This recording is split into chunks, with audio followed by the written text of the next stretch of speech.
In this video, I will show you how to fix Rockstar Games Launcher failed to initialize error. Open the Steam application on your computer.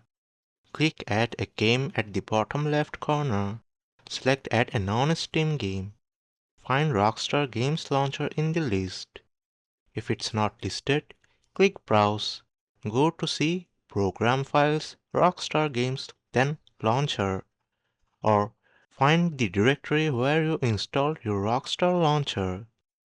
Select launcher.exe and open. Click Add selected programs. Go to Library, find Rockstar launcher, right-click and select Play. If this method doesn't work, try next step. Just uninstall the Rockstar Games launcher and reinstall it from Rockstar official website.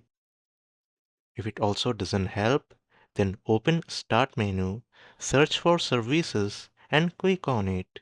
Scroll down and find Program Compatibility Assistance Service. Double-click it and set up service type to Automatic. If the service status is not running, click Start, click Apply, then OK. Try launching Rockstar Game Launcher again.